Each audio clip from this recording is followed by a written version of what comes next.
Eh bien, bonsoir mes amis. Bonsoir, bonsoir, bonsoir. Voilà, ça fait un sacré moment que je ne suis pas venu faire mon live et croyez-moi, ça m'a manqué, mais le temps m'a manqué davantage, ce qui fait que j'ai été obligé de me passer de vous, hormis le fait que je suis souvent avec vous sur les réseaux, sur les trains, sur les groupes. Donc, allons-y. Donc, aujourd'hui, il était question de parler de la manière de suivre mon régime dans le cadre du végétarisme. Et végétarisme, euh, pour un nutritionniste, c'est quelque chose de particulier, hein. Donc, je voulais vous en parler aujourd'hui. Je voulais vous ouvrir mon cœur parce que il y a de plus en plus de gens qui se préoccupent de ce végétarisme dans le cadre d'une écologie mondiale, du bio. Il y a énormément du véganisme, etc.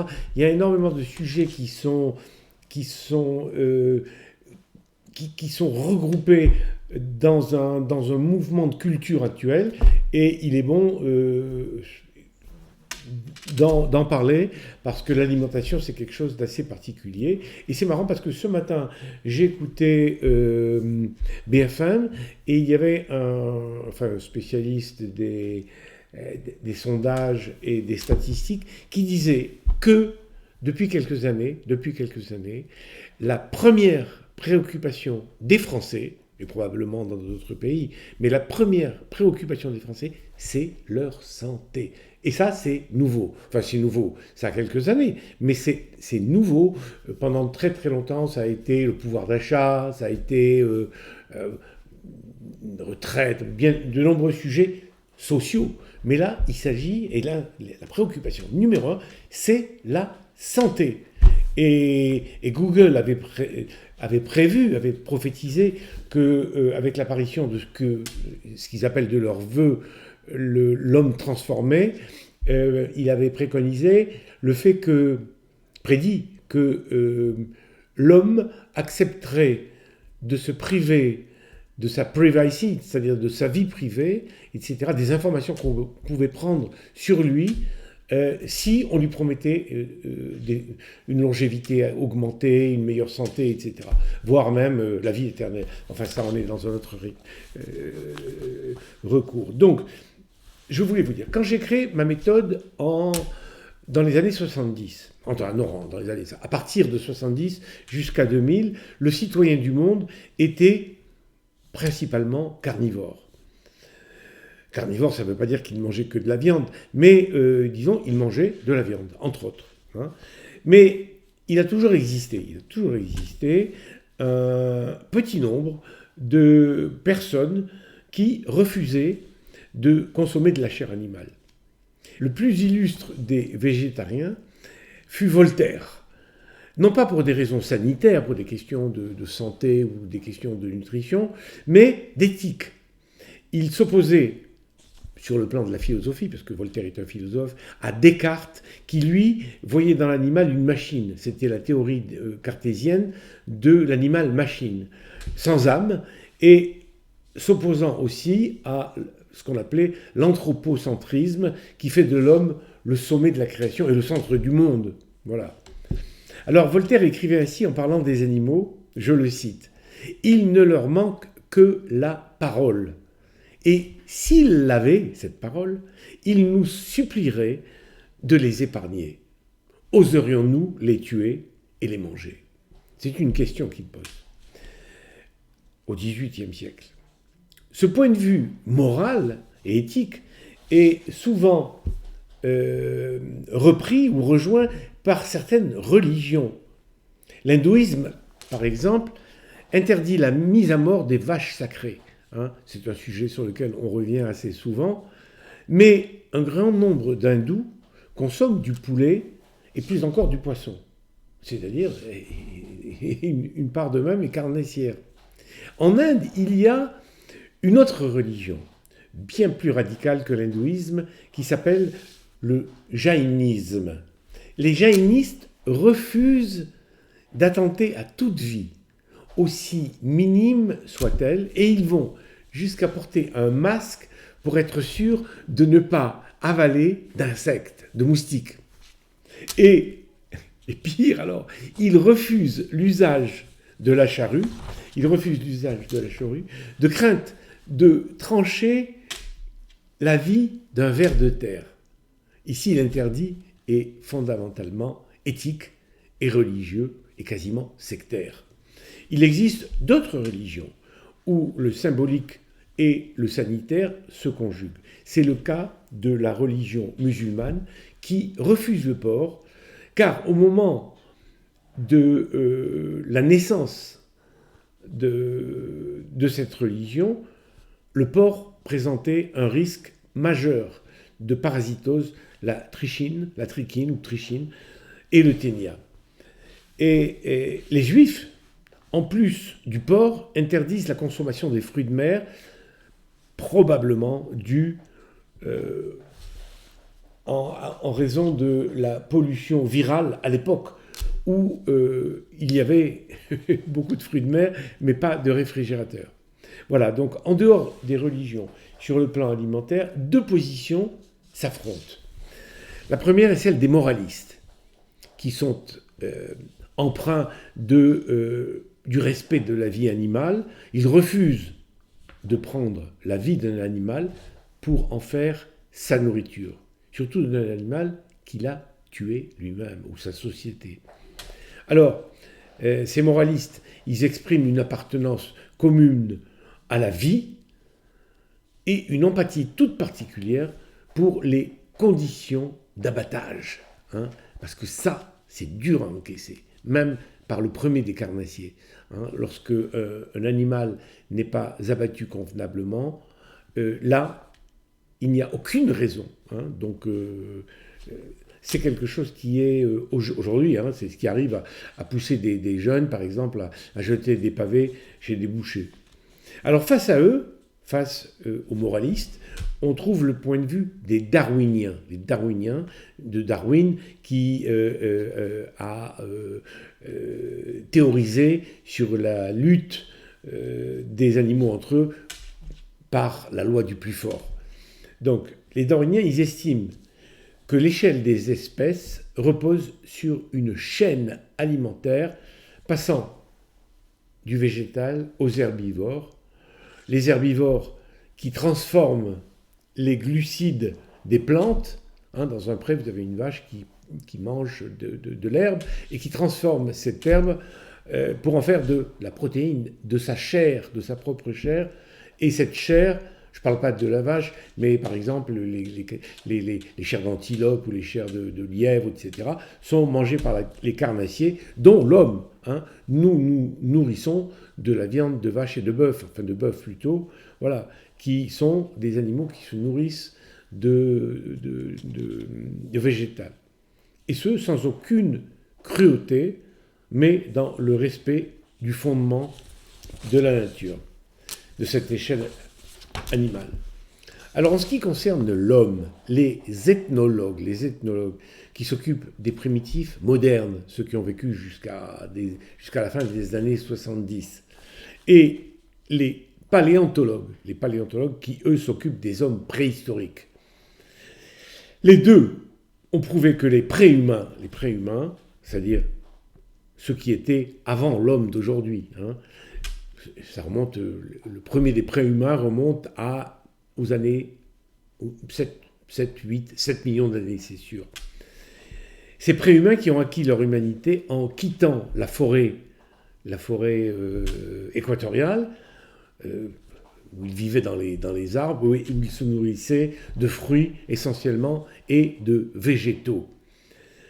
C'est-à-dire qui avaient un régime végétarien presque total, et ils ont abandonné cette vie dans les arbres et les hautes sables, pour rejoindre la savane dans laquelle ils vivaient, dans les hautes herbes, pour devenir, par la force des choses, puisqu'il n'y avait plus de fruits et de légumes, pour devenir des chasseurs et des cueilleurs. Alors de plus, les darwiniens, ceux qui sont pour la lutte pour la vie, estiment que le respect de la vie ne se cantonne pas à celle des animaux, parce qu'ils se disent que la vie s'inscrit sur une échelle des espèces, une espèce évolutive, et que couper un cœur de laitue, à sa base, c'est aussi, ou tout autant, lui enlever la vie. C'est une manière de voir, ce qui est vrai, parce qu'une laitue, c'est en vie, c'est vivant. Devant un tel affrontement, qu'est-ce que peut apporter un nutritionniste, et tout particulièrement moi, qui suis particulièrement engagé dans la lutte contre le surpoids, l'obésité, le diabète, et qui plus est connu pour ses positions favorables en faveur des protéines.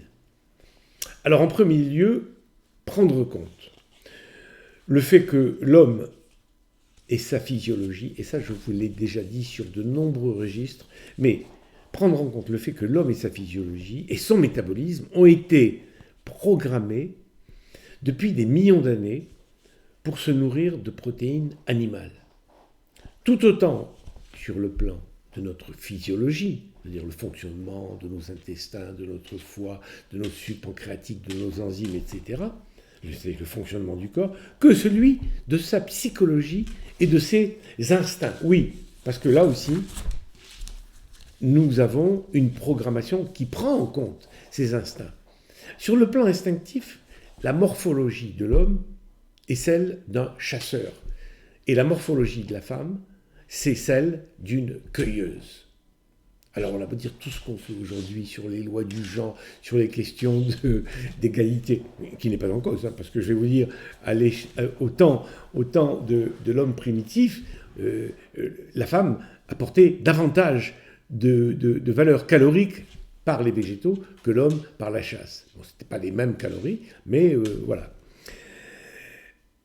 Et ça, c'est incontournable. Hein. Si on peut tourner 36 fois autour du pot, il y a une différence de morphologie, de taille, d'épaisseur, de musculature. D'ailleurs, vous le savez bien, vous, à chaque fois j'entends les femmes qui venaient me voir et qui me disaient « Ah, ben cet après-midi, j'ai encore rencontré une femme qui me dit « Ah oui, mon mari, il fait le régime un peu moins bien que moi et il maigrit plus vite. » Donc, ça veut dire qu'il y a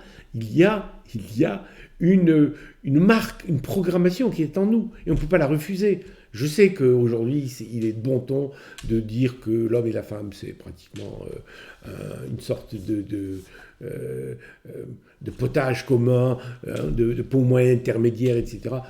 C'est négatif hein, sur le plan de l'évolution, mais on n'est pas là pour ça. Donc, sur le plan instinctif, la morphologie de la femme, c'est celle d'une cueilleuse, et l'homme, le chasseur. De nombreuses études épidémiologiques montrent, par exemple, que l'adolescent masculin actuel est plus attiré, quand on fait des statistiques, par la viande que l'adolescente. La femme actuelle, elle, possède un système de détection et de distinction des couleurs qui est plus performant que celui des hommes. Exemple, retrouvez un minuscule point orange dans un tableau désordonné de taches vertes. Eh bien, les femmes vont le trouver plus facilement et plus rapidement. Cette compétence, elle s'explique par la spécialité de la femme dans la cueillette des fruits ou des baies sauvages recouverts de feuillage, si vous voulez. Alors une petite touche de couleur, c'est une baie foncée, etc., qui se distingue légèrement, qui se dépasse d'un petit millimètre sur un feuillage garni, et la femme va dire « Ah, c'est là ».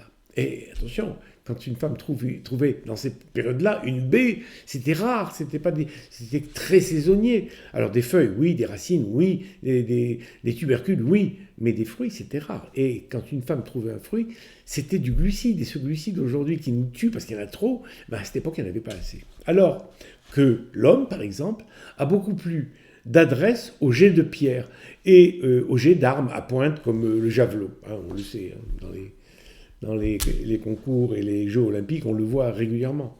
Alors, sur le plan du métabolisme, les dents, l'acidité de l'estomac, la sécrétion de la bile par le foie, la sécrétion... Attendez, une seconde, j'ai oublié quelque chose.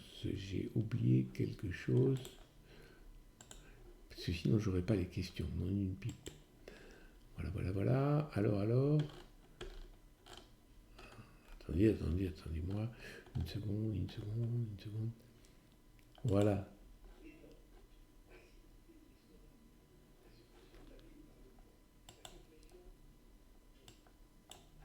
Voilà. Alors, oui, je disais, sur le plan du métabolisme, les dents, l'acidité de l'espace, la bile, les sucs pancréatiques, les enzymes, ne sont pas ceux du végétarien, mais ceux d'un carnassier achevant sa récolte énergétique avec du végétal, tant le vert des légumes que dans le jaune des céréales. Enfin, l'homme, comme tous les carnassiers, s'il est équipé pour transformer du sucre en graisse, c'est-à-dire que s'il mange par exemple des fruits, par exemple, il va les transformer en graisse par la sécrétion d'insuline, et de la graisse, il est capable aussi de transformer de la graisse en sucre quand il n'a plus de réserve de sucre et qu'il fait appel à la graisse. C'est comme ça que vous maigrissez. C'est en consommant votre graisse pour en faire du sucre, qui est le sucre et, si vous voulez, le carburant idéal. Il le fait dans le foie. Mais l'homme ne sait pas synthétiser des protéines. Donc il est capable de synthétiser des sucres, il est capable de synthétiser des graisses à partir de son alimentation, mais pas les protéines. Et c'est ça qui pose problème. Surtout à moi qui ai assis ma méthode sur les protéines. Alors une protéine, qu'est-ce que c'est ? C'est une longue chaîne composée d'une multitude de chaînons, et chacun des chaînons très soudés les uns avec les autres. Et ces chaînons, ce sont des acides aminés. Alors, ces acides aminés, il faut les comparer à des pièces de Lego. Vous savez, des pièces de Lego qui sont des jouets d'enfants. Il faut les comparer à ces pièces de Lego dont l'assemblage permet de construire des molécules de protéines en fonction de la formule de l'espèce considérée. Quand vous voyez un enfant qui a un jeu de Lego, il a tous les Lego, les pièces de Lego éparpillées, et puis il peut en faire ce qu'il veut. Il peut en faire une gare, il peut en faire une locomotive, il peut en faire une maison, il en fait ce qu'il veut. Ben, nous faisons la même chose. Chez nous, comme chez la plupart des animaux supérieurs, il existe 21 acides aminés, donc 21 types de chaînons, dont 8 qui sont essentiels. Essentiels, ça veut dire qu'ils sont limitants. S'ils ne sont pas là, il est impossible de construire des protéines. Cela signifie que s'il manque un seul de ces acides aminés essentiels, la protéine ne pourra pas être formée. Or, les seuls aliments qui possèdent tous ces acides aminés, y compris les 8 essentiels, ce sont les protéines d'origine animale. Alors, il y a de nombreux végétaux qui contiennent des protéines, mais les protéines des végétaux sont incomplètes. Ainsi, celles du blé, par exemple, et des céréales en général, manquent de lysine. La lysine, c'est un acide aminé qui est limitant. Il est essentiel. S'il n'y en a pas, on ne fait pas. Donc, le blé et les céréales, vous pouvez manger autant de blé et de céréales que vous voulez, si vous ne mangez que ça, vous ne fabriquerez pas de protéines. Et vous mourrez. Lentement, mais vous mourrez sûrement. Donc, celle du blé et des céréales manque de lysine, qui est un de ces acides aminés, mais elle regorge d'un autre acide aminé qui s'appelle la méthionine. Donc elle n'a pas de lysine, mais elle a beaucoup de méthionine. Alors que les légumineuses, comme les lentilles, sont à l'inverse. Elles sont riches en lysine que les céréales n'avaient pas, mais elles sont pauvres en méthionine que les céréales avaient. Il est donc évident que notre physiologie n'est pas adaptée à une alimentation purement végétale. Et si l'on veut se passer de chair animale, il faut associer ces deux familles végétales pour y parvenir sans carence, en protéines bien sûr. Alors aujourd'hui, la science nous a révélé cette possibilité qui était inconnue des millénaires. Aujourd'hui, si vous voulez, moi je vous le dis parce que je suis nutritionniste et que je l'ai appris d'autres nutritionnistes, mais il n'y a pas si longtemps que les gens le savent. Peut-être que vos grands-parents ne le savaient pas, hein, mais il y a une sorte d'instinct naturel, si vous voulez. Par exemple, moi qui suis né en Algérie, je me souviens, on faisait des couscous dans lesquels il y avait de la graine. La graine, c'est du blé, et on mettait aussi des pois chiches. Des pois chiches qui sont des légumineuses. Donc, c'est une sorte de, comment dirais-je, de compréhension par l'usage. Si vous voulez, on avait remarqué que quand on faisait ce genre de couscous, peut-être au Moyen-Âge ou peut-être avant, je ne sais pas, eh bien les gens vivaient mieux. Donc ça s'est inscrit dans les traditions. Et il n'y a pas que la tradition d'Afrique du Nord, il y en a d'autres, hein, si vous voulez. Il y a énormément de gens qui, par exemple, dans les pays asiatiques, où on associe le riz avec peut-être du... qu'est-ce qu'on met avec le riz? On met du soja, ou bien dans les traditions sud-américaines, où on mange le... Qu'est-ce qu'on mange là-bas? On mange le maïs avec des haricots. Hein, on mélange, voilà. Mais ça se fait de manière pas instinctive, mais traditionnelle. Donc on ne le savait pas et on le faisait sans le savoir. Hein. On faisait de la prose comme M. Jourdain. Et voilà. Et si l'homme, ne le sachant pas, aurait voulu se nourrir de manière strictement véganienne, eh ben, nous ne serions plus aujourd'hui là pour en parler. Conclusion. Nous vivons aujourd'hui dans un monde qui s'est radicalement éloigné des conditions de vie et de survie naturelles.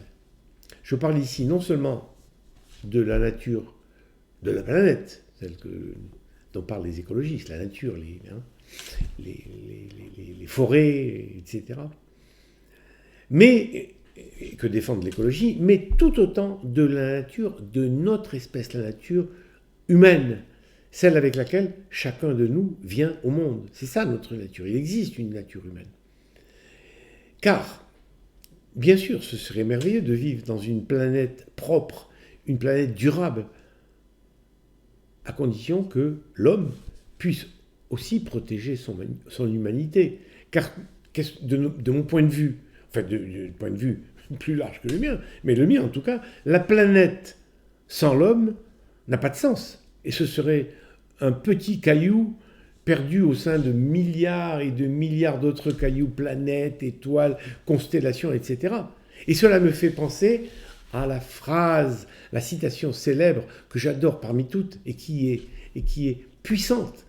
C'est Pascal, le philosophe Pascal dont je vous parle souvent, qui disait « Le silence éternel de ces espaces infinis m'effraie. Le silence éternel de ces espaces infinis m'effraie. » Parce qu'il était frappé, si vous voulez, de la petitesse de l'homme dans l'immensité du cosmos. Et c'est quelque chose d'invraisemblable, qui dépasse même l'imaginaire ou l'intelligence humaine. Voilà, nous avons donc, grâce à notre technologie et notre culture, la possibilité de nous adapter à un mode de vie de moins en moins humain. Enfin, de moins en moins humain, de plus en plus éloigné de notre nature humaine. On peut tout autant vivre en carnivore, aujourd'hui, un carnivore mixte, qu'en végétarien total.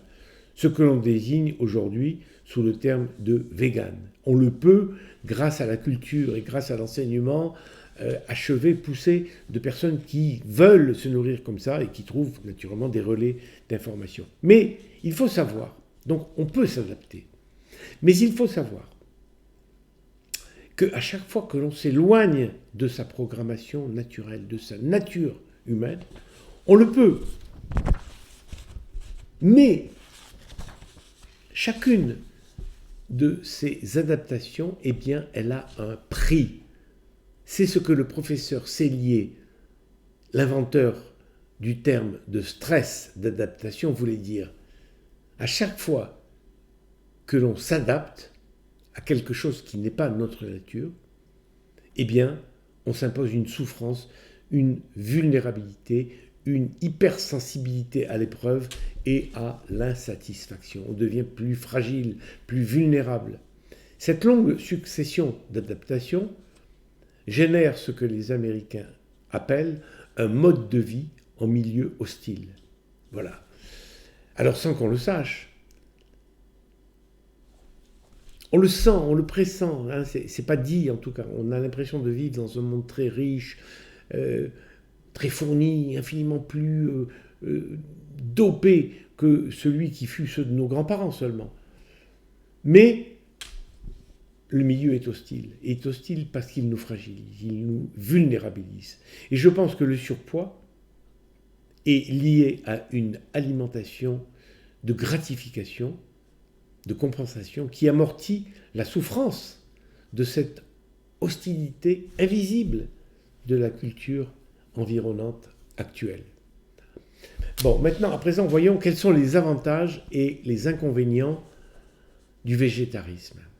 Le premier avantage est celui d'être en accord avec son empathie envers les animaux supérieurs. Plus un animal est d'une espèce qui nous est proche, dans l'échelle de l'évolution, plus sa souffrance nous touche. C'est ça l'empathie. Car l'empathie est une fonction inscrite dans les neurones de nos cerveaux. L'empathie, c'est quelque chose qui a trait à ce qu'on appelle les neurones en miroir, qui font que lorsque vous voyez les autres, leur joie vous est transmise par l'intermédiaire de ces neurones qui imitent la joie des autres et qui imitent la souffrance des autres. Ce qui fait que lorsqu'un homme ou une femme souffre devant vous, il y a perception, bien sûr, on le perçoit, tout le monde perçoit si vous voulez. Mais chez nous, il y a cette perception est corrélée à une décision neurologique. C'est-à-dire qu'on permet, on voit, on comprend, mais cette prise en scène vient s'inscrire sur notre émotion et sur notre affectivité. Donc, un proche parent qui souffre nous fait souffrir très fortement. Un animal qui souffre nous fait souffrir. Hein. Alors évidemment, nous n'avons pas tous, puisque c'est une fonction biologique, et comme toutes les fonctions biologiques varient en fonction des individus, nous ne sommes pas tous aussi empreints d'empathie. Voilà. Donc, nous faisons ainsi une différence entre la souffrance d'un mammifère, comme un agneau ou une vache ou un oiseau, comme une poule ou un poisson, qui de plus en plus est éloigné de nous. Et donc pour aboutir à ce cœur de céleri ou ce cœur de fenouil ou ce cœur de laitue, qui est plus lointain. Hein. Rares sont ceux qui vont souffrir en voyant un couteau se planter dans le cœur d'une tomate. Alors le deuxième avantage du végétarisme, c'est la richesse en fibres des végétaux.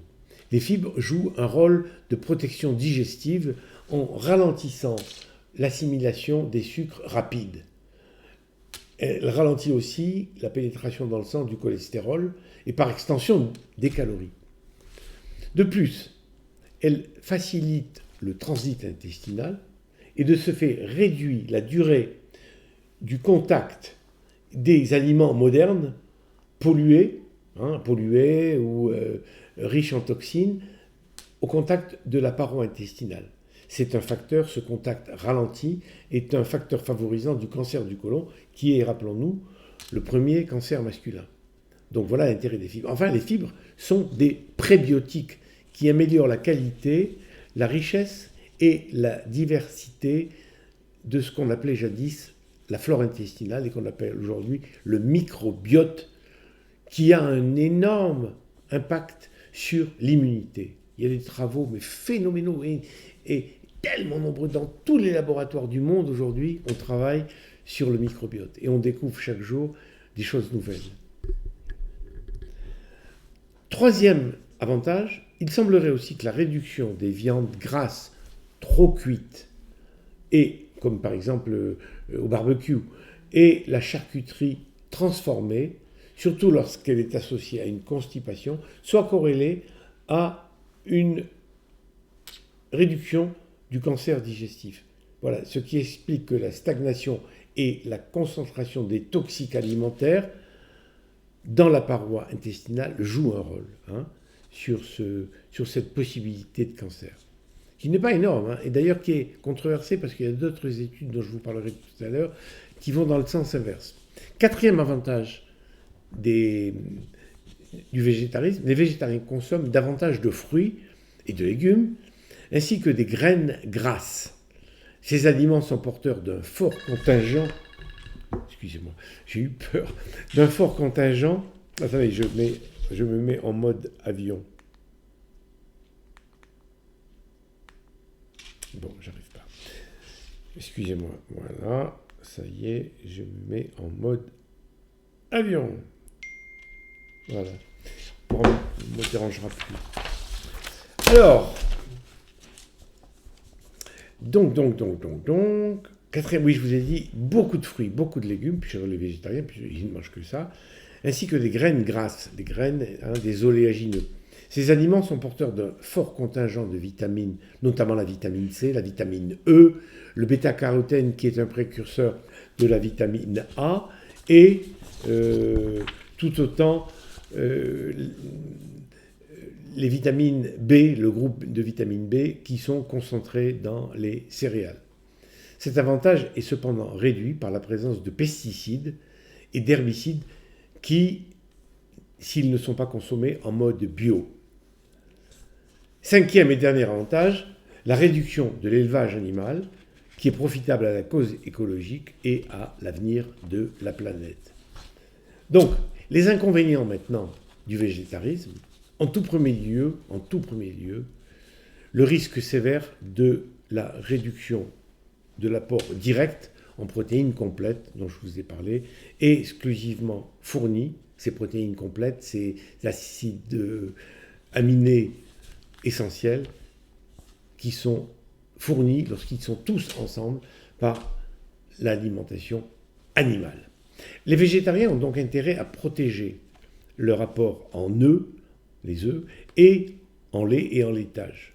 Pour obtenir un apport sécurisé de la totalité des acides aminés essentiels, il est nécessaire d'associer les apports complémentaires des céréales et des légumineuses, comme je vous l'ai dit tout à l'heure, que chaque famille peut fournir séparément. Il y a un deuxième inconvénient, c'est la carence en fer. Le fer dit héminique, en provenance de l'aliment animal. Il existe du fer, beaucoup de fer d'origine végétale, mais il est de mauvaise qualité car il est mal absorbé par le tube digestif. On dit qu'il n'est pas biodisponible. Il est peu biodisponible. Le risque est majoré chez les femmes, bien entendu, qui ont des règles abondantes, et plus encore chez les adolescentes, chez lesquelles se recrutent presque essentiellement les jeunes véganes. Un troisième inconvénient, c'est la carence en vitamine B12. Alors celui-ci, si vous voulez, il fait trembler les véganes. Cette vitamine, elle est produite exclusivement par des micro-organismes qui vivent dans le sol. Et ces micro-organismes qui sont consommés par ceux qui se nourrissent d'herbes et d'aliments végétaux au sol sont introduits dans la flore intestinale des herbivores. Nous, humains, nous ne possédons pas ce type de flore et nous sommes obligés de consommer les animaux qui la possèdent pour obtenir cette vitamine B12. Cette vitamine B12, elle est indispensable à la fabrication des globules rouges, des globules blancs et même des plaquettes. De ce fait, une carence en vitamine B12 provoque une anémie progressive avec pâleur, fatigue. Les conséquences sont facilement réversibles si la carence est diagnostiquée rapidement et traitée. Mais elle devient sévère et grave si elle dure trop longtemps. Les œufs apportent de la vitamine B12, mais en quantité insuffisante. Il faudrait 200 œufs par jour pour éviter des carences. Le lait animal en contient un peu plus, mais les modes actuels restreignent la consommation, surtout chez les végétariens. C'est un petit peu tout ça, si vous voulez, il y a une sorte de mélange de cultures qui viennent de tous les fronts et il y a une sorte de complétation, d'agrégation de toutes ces demandes qui sont purement culturelles et ce sont même plus que de la culture, c'est de la mode.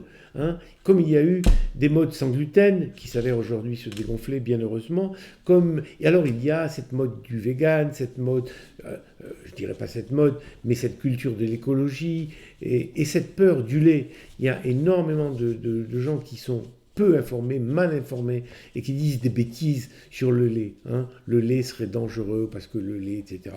Mais c'est faux. Hein. Alors, oui, il y a des gens qui sont intolérants au lait. Ceux-là, comme les intolérants au gluten, il n'y a aucune raison. Bien sûr, il faut qu'ils s'en passent. Ou alors, ils ont du lait sans lactose. Mais les études montrent que 15 à 20% des végétariens sont carencés en vitamine B12. Et ce risque de carence augmente fortement avec l'âge, surtout à partir de 50 ans, en raison d'une baisse de l'acidité gastrique.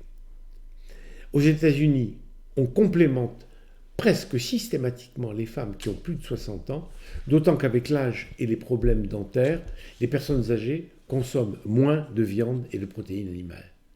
Alors un autre inconvénient, c'est la carence en zinc. Oui, il y a une carence en zinc.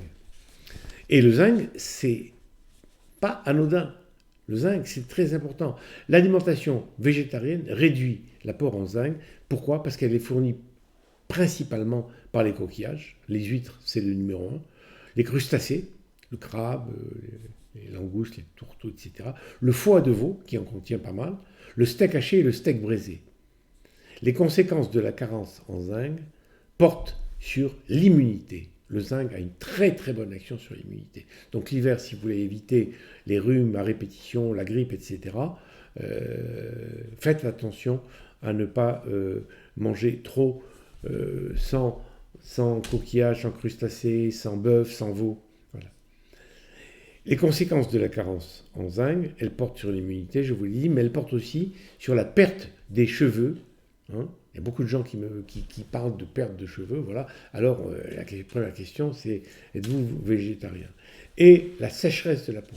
La peau des végétariens, elle est un petit peu moins belle que celle des carnassiers.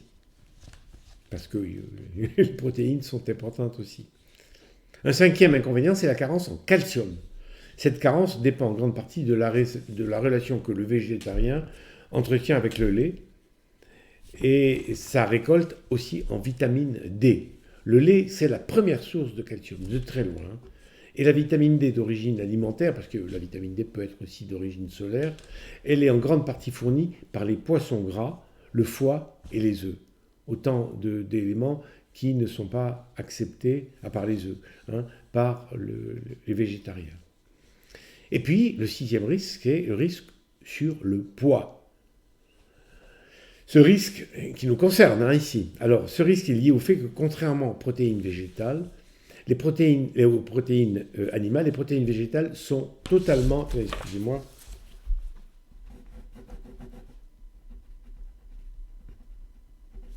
Les protéines végétales sont totalement dépourvues de glucides, et notamment les plus rapides, et pire encore, les ultra transformés.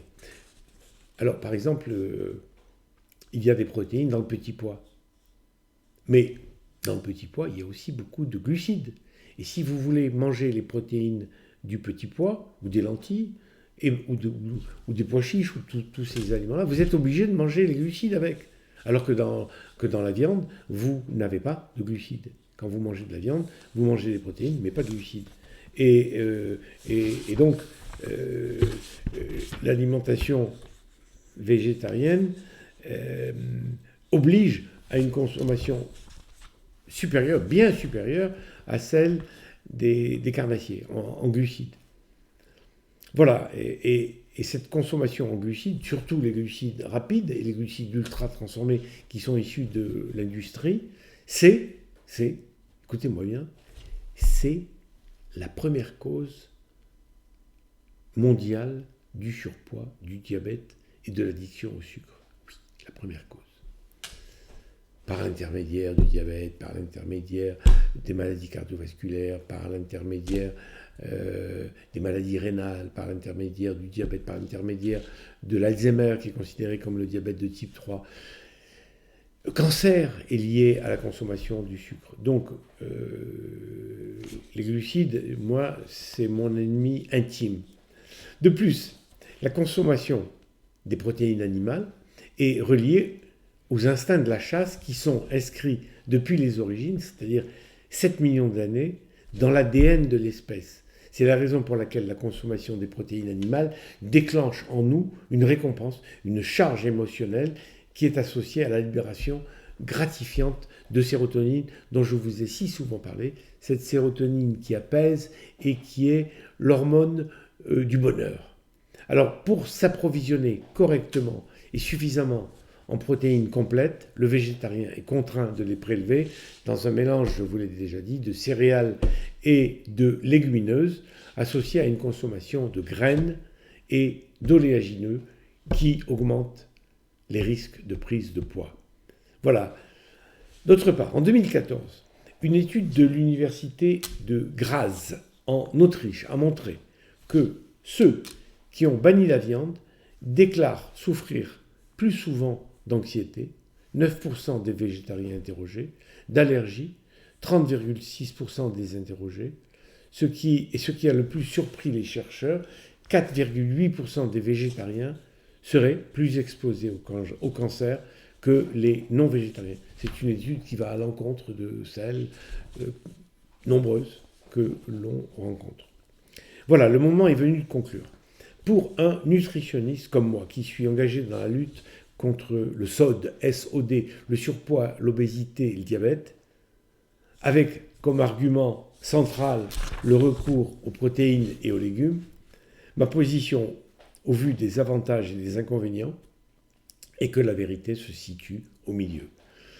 Elle repose sur un repère fondateur qui est l'histoire de l'évolution de l'homme, dont l'alimentation a été pendant 190 000 ans sur les 200 000 de notre histoire, ciblée sur l'apport de la viande chassée et des légumes du végétal cueilli. L'homme n'est pas et ne pourrait pas être un carnassier exclusif, comme le loup par exemple, mais il n'est pas, enfin il l'est, il peut l'être dans des conditions. Le Maasai par exemple vit quasiment du sang qu'il prend du sang de son troupeau. Et les Inuits qui vivent dans les régions polaires, en tout cas pendant les 6 mois de l'hiver et de l'automne, eh bien, se nourrissent que de poissons gras. Il n'y a rien qui pousse sur le sol, aucun végétal qui pousse sur le sol gelé dans lequel ils vivent. Donc l'homme ne pourrait pas être un carnivore exclusif en général, mais il n'est pas non plus un végétalien exclusif. Ce que l'on appelle aujourd'hui un vegan, mais il peut être un végétarien dans la mesure où il accepte de consommer des œufs et du lait. Je pense donc que le végétarisme bien expliqué et bien encadré peut aisément être considéré comme un mode de vie sain. Mais en revanche, pour quiconque veut maigrir ou ne pas grossir, le végétarisme rend la tâche plus difficile. Pour ceux qui veulent maigrir en utilisant ma méthode classique, voilà ce que je préconise. En phase d'attaque, dans la mesure où il n'y a pas de viande, pas de poisson, etc., elle autorise, bien entendu, sans restriction, les laitages maigres, le lait, les yaourts, les fromages blancs, les faisselles, les carrés gervais, les carrés frais, le skyr, qui est encore plus riche en protéines, et les œufs à raison de 2 ou 3 par jour, facilement. Donc, cette phase d'attaque intègre aussi le tofu soyeux ou le tofu ferme.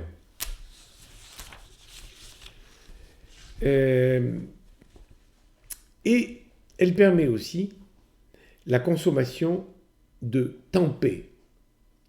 Si vous écoutez, c'est que peut-être vous êtes intéressé par le végétarisme et vous devez savoir ce qu'est le tempeh. C'est un agrégat de grains de soja fermentés qui se rapproche un peu de l'okara, qui existe depuis très longtemps, mais qui est entré dans notre groupe depuis quelques mois sous l'influence de Kiki Bruno. Et on a aussi droit, pendant cette phase d'attaque, à du seitan. Le seitan qui est issu des protéines du blé. Alors, si le tofu est totalement autorisé chez les végétariens, la consommation de seitan et de tempeh est limitée à 50 grammes. Alors, bien évidemment, elle inclut le son d'avoine et le konjac, tous deux issus du règne végétal. La phase de croisière. La phase de croisière, eh bien, elle découle de la première. Elle s'inscrit sur une alternance d'un jour de protéines pures, c'est-à-dire c'est le jour qui est semblable à celui que je viens de vous exposer pour la phase d'attaque, et une journée de protéines avec tous les légumes. Alors ça, c'est le bonheur du végétarien. Hein. Il y a tous les légumes, sauf la carotte cuite. Je sais que ça fait dresser les cheveux de certains. Mais, donc, voilà, et suivre cette alternance de la même manière que pour le régime classique, que ma méthode classique. Et la perte de poids est à peu près similaire. Voilà, donc je n'aurai pas beaucoup de temps à consacrer au végétalisme intégral parce qu'il ne me concerne pas. Hein, ce qu'on appelle la mode végane, il ne me concerne pas parce que c'est trop difficile. À un moment, j'avais imaginé, mais c'est trop compliqué. Hein. Il vaut mieux que les végétaliens, je ne sais pas, hein, je ne sais pas quoi leur conseiller, mais peut-être les basses calories, peut-être, mais même c'est difficile de maigrir en tant que végétalien. Donc, cette mode du vegan, elle gagne les adolescentes et les femmes jeunes. Il est difficile pour un nutritionniste de la conseiller, car elle amplifie tous les risques évoqués pour le végétarisme. Il faut surveiller de très près son alimentation lorsqu'on est vegan pour éviter les carences, qui sont extrêmement fréquentes, surtout celles en protéines, celles en calcium, carence prive de lait aussi, la vitamine B12, du fer, qui doit obligatoirement être supplémenté par des compléments alimentaires. Donc on ne peut pas vivre quasiment uniquement en mode vegan. Il faut compléter. Hein. C'est le cas, si vous voulez, des compléments alimentaires à base de zinc, des oméga 3, de la vitamine D, qui sont principalement issus des poissons gras. Voilà, c'est un combat très difficile et permanent qui intègre une dimension de comportement alimentaire particulier. Hein, car chez ces personnes, il y a une prise de contrôle excessif de sa manière de se nourrir. Hein. C'est difficile de se nourrir. On dit par exemple que suivre mon régime, c'est une contrainte, mais dans mon régime, il y a quand même de la viande, du poisson, il y a 72 aliments riches en protéines. Hein. Voilà, le véganisme, c'est compliqué, il faut veiller à tout, il faut être prudent. Statistiquement, le véganisme est essentiellement féminin et résiste mal au temps. Beaucoup de véganes quittent le véganisme pour passer en végétarisme et bien souvent revenir à une alimentation omnivore. Alors, un problème du véganisme qui est aigu, c'est celui de l'alimentation des enfants de ces adultes véganes, qui majorent lourdement les risques au cours de la période de croissance, parce que les besoins d'un enfant en croissance ne sont pas les mêmes que ceux d'un adulte. Et les besoins sont beaucoup plus prégnants et les risques de carence bien plus élevés encore. Donc, si vous êtes vegan et que vous m'écoutez, je n'ai pas de vrais conseils à vous donner pour maigrir, si ce n'est que peut-être pendant la phase d'amaigrissement, vous pourriez devenir végétarien pour l'occasion, hein, si ce n'est pas une religion pour vous. Voilà. Mais je comprends, hein, si vous voulez, c'est une éthique, c'est une manière de voir la vie et le monde. Voilà, c'est dit. Nous en avons fini. Alors maintenant, nous allons passer en mode questions. Questions et réponses. Alors, elles sont où ces questions? Et voilà. Alors, je crois que j'en ai perdu quelques-unes, mais Sibelle Demir, pouvez-vous nous dire un peu plus sur l'Okara, car je ne connais pas. Du coup, est-ce que vous l'autorisez dans votre méthode? Oui, Sibelle, je l'ai autorisé, donc si vous me lisez, vous devez savoir que je l'ai autorisé.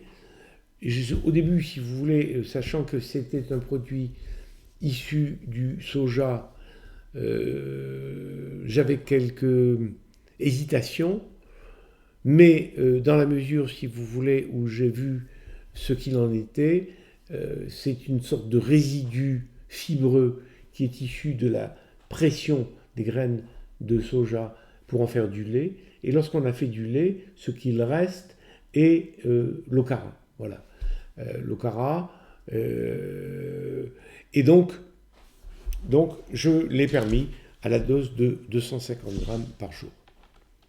Voilà. Alors, réponse à Mariana. Oui, j'ai dû en rater. Bon, bah écoutez. Attendez, laissez-moi voir. Alors, oui, Inès Belli me dit bonsoir, docteur. Voilà. Zeynep m'écrit.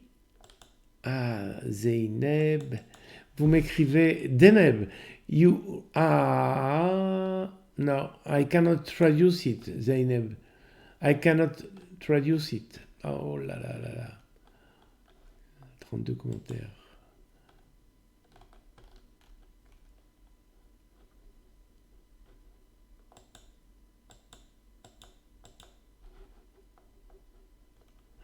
Alors,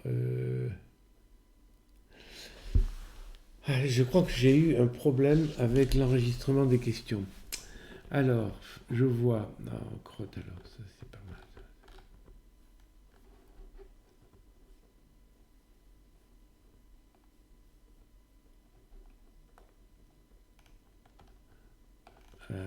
Eh ben, je me suis planté. 33 commentaires.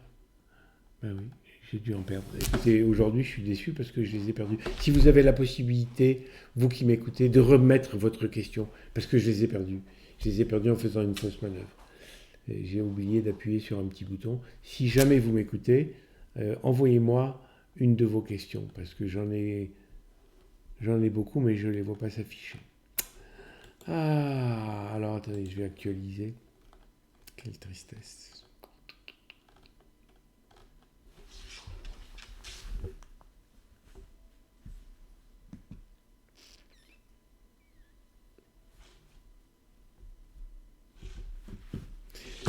Alors. Non, eh ben, je les ai perdus.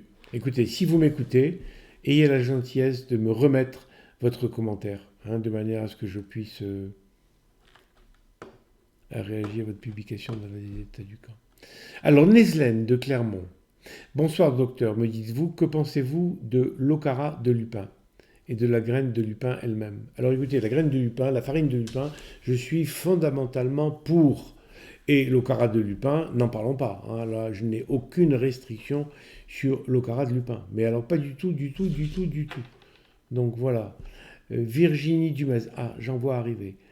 Virginie Dumez. Bonsoir docteur, quel plaisir de vous revoir. Que pensez-vous des steaks de soja pour les non-végétariens? Bisous de Pornic. Écoutez, les steaks de soja, alors il y en a plusieurs catégories, il y a plusieurs fabricants. Ce qui importe, c'est de voir la quantité, la proportion de matière grasse. Parce qu'il y en a avec, voilà, si vous avez plus de 8%, non. Moins de 8%, oui. Chère Virginie, j'en profite pour vous dire que j'ai été admiratif de cette photo que vous m'avez envoyée. Je vous trouve très très belle sur cette photo, et je suis ravi de vous avoir vu. Alors, voilà, je ne sais pas comment faire. Écoutez, demain je les aurai peut-être, je ne sais pas comment faire. Je ne sais pas. Essayez de me remettre. Ah, je vous ai mis bonsoir docteur.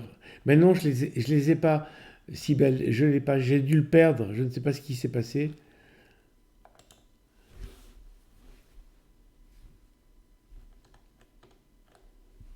Ouais, un commentaire.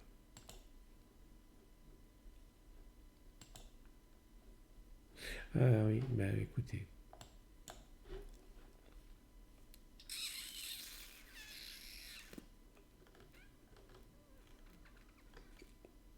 Alors, j'en vois une autre qui apparaît.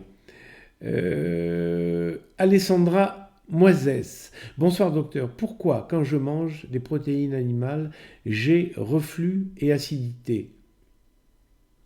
Parce que les protéines. Attendez. Alors, parce que la viande, par exemple, et toutes les protéines animales ont une teneur acide, hein, alors que les légumes ne l'ont pas, si vous voulez. Donc, peut-être que vous avez une sensibilité particulière. euh, Si vous avez reflux acide, si vous avez reflux, c'est que vous avez le sphincter, c'est-à-dire la petite fermeture automatique du haut de l'estomac qui passe, qui fait la jonction avec l'ésophage, qui par définition est ouvert, hein. Sinon, vous n'auriez jamais de reflux. Donc, en plus, si vous voulez, les protéines animales sont longues à digérer, donc l'estomac a besoin de mâcher, si j'ose dire, hein, par des contractions violentes. Et donc, si vous avez le sphincter du haut de l'estomac ouvert et que vous avez un reflux, eh ben, vous avez l'acidité qui remonte plus vite. Donc tout vient de là, si vous voulez, hein. Euh,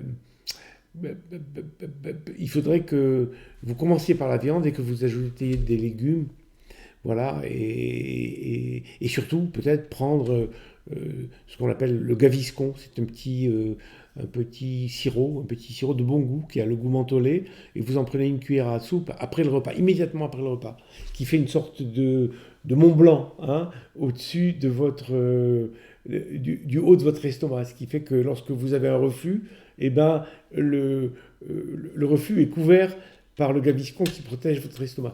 Gaviscon, hein. Voilà. Maintenant, si c'est vraiment quelque chose qui vous gêne beaucoup, il y a ce qu'on appelle des inhibiteurs de la pompe à protons que vous pouvez demander à votre médecin, hein, et qui sont radicaux. Alors, il n'y a plus rien. Moi, je sais que j'en prends parce que j'ai aussi une hernie hiatale et ça fait des années que j'en prends et c'est fini. Et ça a disparu complètement. Alors, voilà pour vous, Alessandra. Sini à Angeles. Bonsoir, docteur Pierre. Pour les végétariens, le site anglais permet 2 cuillères à soupe de lentilles. Est-ce que c'est lentilles sèches ou cuites? Sèches. Sèches, hein, pour que ça fasse à peu près 50 grammes.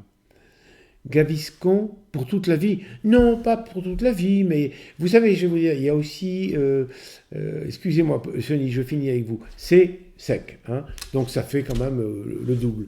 Ça fait donc, ça fait une cinquantaine de grammes de lentilles, voilà. Alors c'est permis, je les ai permises plutôt pour les végétaliens. À l'époque, j'avais écrit ça pour les végétaliens. Voilà, pour les végétariens, ma foi, je pense que vous pouvez, hein, vous pouvez, mais pas plus, hein. Donc, Gaviscon, Alessandra, me dites-vous, pour toute la vie? Non. Surtout lorsque ça fait mal, hein, lorsque vous sentez que ça se réactive. Surtout aux périodes de stress. Quand vous avez des stress, vous avez des difficultés, alors à ce moment-là, un peu de Gaviscon, c'est délicieux, ça n'a aucun inconvénient, c'est pas contre-indiqué, et voilà, hein. Nestlé, j'en profite pour vous demander quels yeux de glucides et lipides à ne pas dépasser. Des yeux. J'ai pas compris. Quels yeux de glucides, quelle quantité peut-être à ne pas dépasser pour les produits végétaux, tartinade, steak, glucides, il n'y a pas de limite, parce que les produits végétaux, des produits végétaux, je crois qu'ils vont parler des steaks de soja. Alors, quels des yeux de lipides à ne pas dépasser pour les produits végétaux du commerce? Tartinade, steak de soja, etc. Normalement, dans les steaks de soja, il n'y a pas, sauf s'ils mettent du sucre, mais ça m'étonnerait, c'est plutôt les problèmes de matières grasses qui sont à limiter. Je l'ai dit, c'est 8%, hein. Voilà. Je sais pas ce que je sais pas. Ah, attendez, non, je sais pas. Oh là là, bah, tiens, je sais pas qu'est-ce que je vais faire.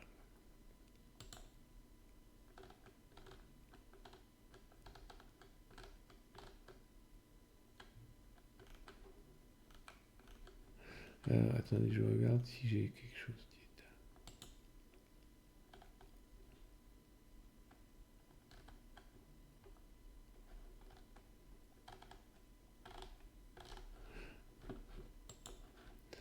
Non, ben, tout, pardon. Ah, voilà. Mais je sais pas comment. Il y a un problème. Attendez, je vais appeler. Excusez-moi. J'appelle ma community manager. Ah, mon Dieu, mon Dieu.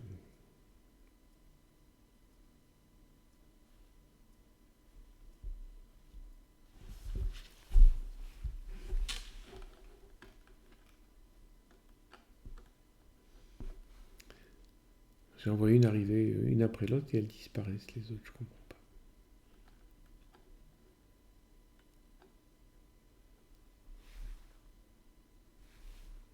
Alors, Odile Dominique Domenech Munoz. Bye bye, bise, Loranaise fougueuse. Ouais.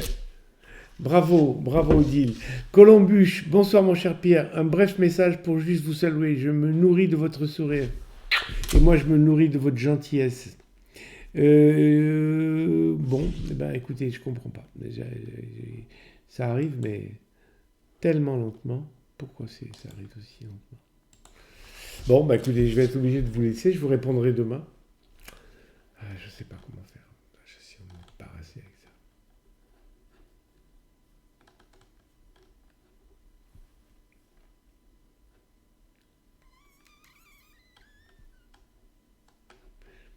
Alors, Neslen qui arrive. Bon, ben, elles arrivent au fur et à mesure. Donc, si vous pouvez me les envoyer, essayez de les remettre. Toutes celles que vous avez mises, remettez-les. Je vous répondrai au fur et à mesure. Neslen, je me permets une dernière question. Vous déconseillez les carottes cuites à cause de leur IG de 45. Mais qu'en est-il des citrouilles potimarron et donc l'IG monte à 75? Citrouille potimarron, je ne crois pas qu'il monte si haut, hein. Je n'ai pas l'impression que le potimarron monte si haut que ça. Mais, mais ce sont des inscriptions historiques, hein. C'est ainsi que ça a été fait. Donc, je vous ai parlé des carottes parce que je sais que les carottes sont quand même, ce sont des aliments qu'on retrouve très souvent cuits. Alors vous allez me dire que les citrouilles aussi, mais je ne crois pas, hein. Donc, mais j'ai une bonne question. Je vais y réfléchir et je vais peut-être modifier, je vais vérifier les IG de la citrouille et du potimarron et je verrai si vraiment il est à 75, ce qui m'étonnerait, eh bien j'en tiendrai compte de la même manière. Mais il n'est pas possible de toute manière de manger des citrouilles ou des potimarrons cuits. C'est pour ça que la carotte, on peut la manger crue. Bon, la citrouille, le potimarron cru, ça ne marche pas. Donc c'est pour ça que j'ai peut-être instauré cette différence. Parce que les carottes, autant les choisir. Si on pouvait manger la citrouille, on peut d'ailleurs, hein. C'est ce que je disais, on peut manger des pommes de terre aussi. La pomme de terre crue, elle a un indice glycémique très bas. Mais citrouille et potimarron ne peuvent pas être consommés crus. Et c'est peut-être pour ça, alors que les carottes peuvent. Voilà. Je ne sais pas si ça vous aura séduit, Neslen, mais c'est ma réponse de ce soir. Mais demain, je vais approfondir. Stefania Carona, buonasera dottore, buonasera Stefania. Colombe Huche, oui, d'accord, mais voilà.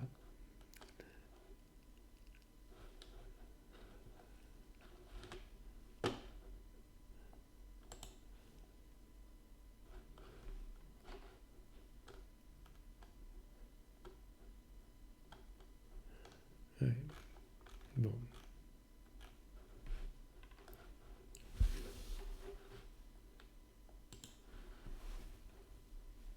Alors, qu'est-ce qu'on me... alors, on m'a envoyé aussi d'autres questions sur YouTube.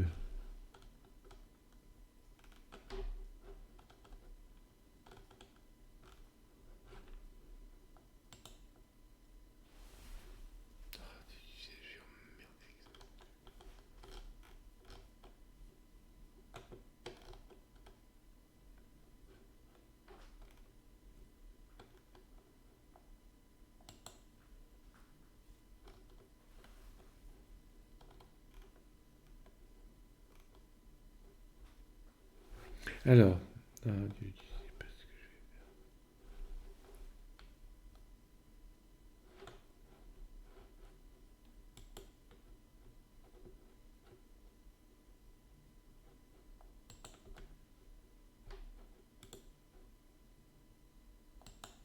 alors, question. Merci, monsieur Ducamp, de nous éduquer. Fantine Paquet. À distance, je suis folle de joie de pouvoir profiter de vos enseignements. Sarah Orques. Bonsoir, docteur Ducamp. Bonsoir, Sarah. Sarah Orques. J'ai fait un écart aujourd'hui. J'ai craqué devant des churros au Nutella. Dites-moi, vous avez fait fort, hein, des churros au Nutella. Bon, demain, je ne sais pas dans quelle phase vous êtes, mais si vous êtes en croisière, demain, une journée de plus de protéines pures, hein, 2 au lieu d'une. Voilà. Fifi Dez, bonsoir. Hélène Parsons, pour motivation, j'ai perdu 8 kilos en un mois et demi. Bravo Hélène, bravo. Est-ce bon de manger du foie de poulet? Et comment? En courant, j'adore le foie de poulet. Foie de volaille, c'est génial. Docteur, je viens de vous envoyer une question. Mais je ne l'ai pas, Monique. Ah oui, y a-t-il un inconvénient à consommer du tofu lorsqu'on est ménopausé? Oui, à cause des phytohormones. Oui, surtout. Plus encore quand on est ménopausé, parce que les phytohormones compensent le manque d'hormones, d'œstrogènes que vous n'avez plus à cause de la ménopause. Sauf si, bien sûr, vous êtes traité par votre gynéco qui vous donne des hormones de substitution. Mais sinon, vous pouvez, bien sûr. Docteur, voilà. Alors, le kéfir est-il bon? Et comment qu'il est bon?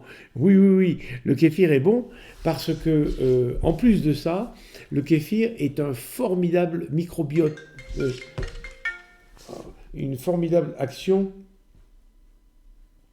Ah, c'est difficile,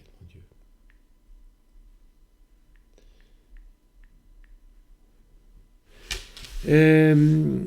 Oui, parce que le kéfir, si vous voulez, permet, permet d'alimenter le microbiote, la flore intestinale. Et ça, c'est très très bon, même pour le poids, ça vous aide à maigrir. Et en plus, il y a de très très bonnes protéines, etc. Donc allez-y, le kéfir, oui, de tout mon cœur. Sarah Orques, grâce à vous, j'ai perdu 15 kilos. Merci beaucoup, mais je suis dans une phase où je craque beaucoup. Comment se remettre sur les rails? Ah, Sarah, comment? Eh bien, venez sur mon groupe. Maigrir ensemble avec Pierre Ducamp. Voilà, venez sur mon groupe et je vous suivrai moi-même personnellement. Hein. Alors, Hélène Person, je viens de perdre 8 kilos avec régime Ducamp en un mois et demi, mais je sens que j'ai besoin de fruits et de légumes, même si j'ai besoin de perdre 5 autres kilos. Mon visage a des boutons et ma peau est sèche. Bon, bah, écoutez, mangez des légumes un jour sur deux, je ne peux pas vous dire plus. Hein. Euh, Peut-être 8 kilos en un mois et demi, c'est beaucoup, hein, c'est bien. Effectivement, Sarah, vous êtes en croisière. Bon, donc, si vous êtes en croisière, vous faites un jour de protéines, un jour de protéines légumes. Donc là, je ne sais pas si vous êtes en protéines aujourd'hui, que vous avez fait votre écart aujourd'hui, mais il faut que vous ayez 2 jours de protéines et ensuite un jour de protéines légumes et puis après vous revenez un. Voilà, voilà. Alors, eh bien je l'ai plus, je ne sais pas quoi vous dire, mes amis.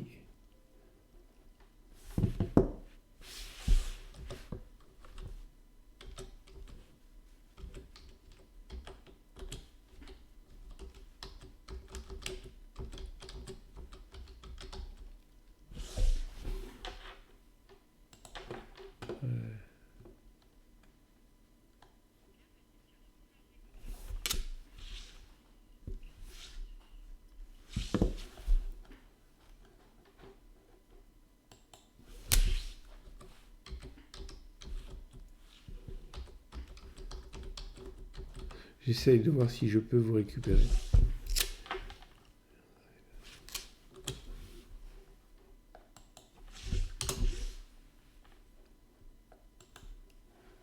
Alors, qu'est-ce qu'il y a? Ah, moi aussi, je suis en réamassier et je crains de revenir aux mauvaises habitudes.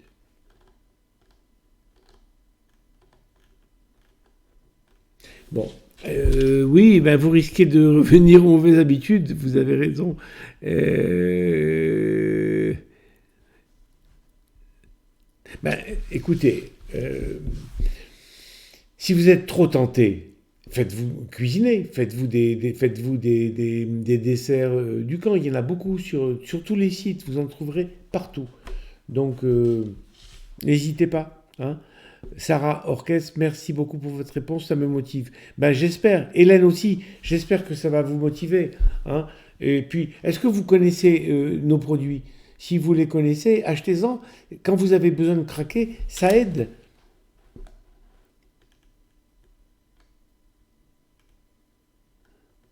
Voilà, alors, je crois que j'ai perdu vos questions. Hein, j'ai perdu, j'espère que je les retrouverai demain. En tout cas, si vous avez la gentillesse de m'en envoyer. Alors, j'en vois quelques-unes de commentaires. Evelyne Cajot, gros bisous. Stéphanie Corona, peccato che no capsico.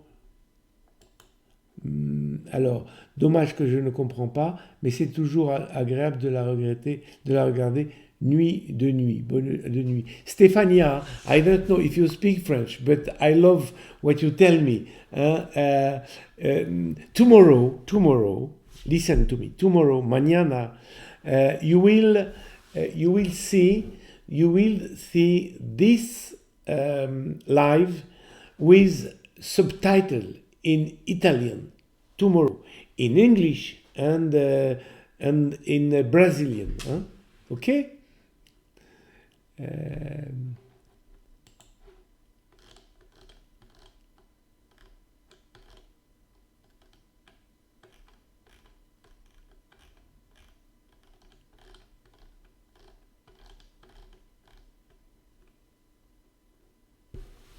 Mariana Jika. Hello, dear doctor.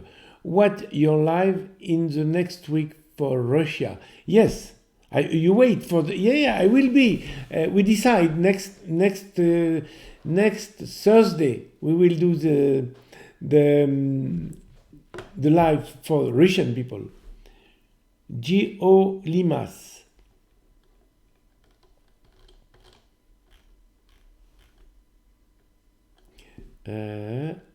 Bon, ok, so I have finished. J'ai fini avec vous. Ben écoutez, excusez-moi, je suis. Sarah Orques, il est où votre groupe? Il est sur Facebook.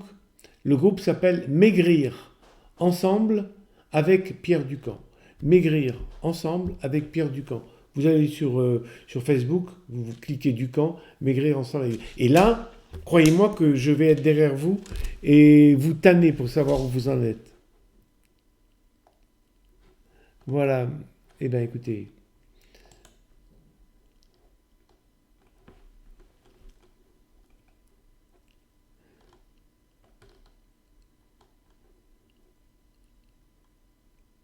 Voilà. Bon, ben écoutez.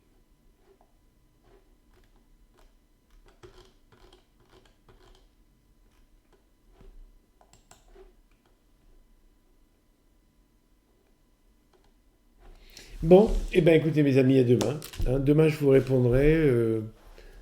Peut-être que demain soir, si je retrouve vos questions, hein, si je retrouve vos questions, je vous appelle demain soir et on fait un petit live d'un quart d'heure, un petit live pour répondre à vos questions de manière vocale, audio, parce que c'est pas la même chose que de répondre. Hein. Ce serait bien qu'on ait de temps en temps une petite, sans faire de live, une petite séquence de questions-réponses. Qu'est-ce que vous en pensez? Hein.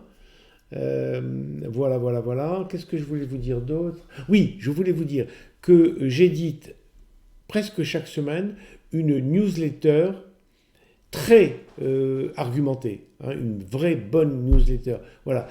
À partir de demain, il y aura, vous verrez, je vous le dirai sur Facebook, il y aura une page sur laquelle vous pourrez venir mettre votre adresse mail et vous aurez accès, je vous enverrai, je vous posterai cette newsletter qui est vraiment, vraiment, vraiment bien, je vous assure. Je l'écris avec tout mon cœur et je prends mon temps et voilà. Et si vous avez des questions à me poser, ben, je les attends. Voilà. Qu'est-ce que j'ai d'autre à vous dire, à vous dire, à vous dire, à vous dire? Rien, hein, rien. On a sorti la gamme bio et je me rends compte que finalement cette gamme bio, elle marche bien parce que elle n'est pas aussi stricte que la gamme de produits diététiques, mais dans la mesure, alors elle est un peu plus riche en calories, mais dans la mesure où les index glycémiques sont bas, vous pouvez en prendre. Hein. Normalement, c'est à partir de la consolidation, mais oui, n'hésitez pas. À partir de la période de consolidation, vous pouvez, si vous aimez les produits, parce qu'il y en a qui sont bons. Hein.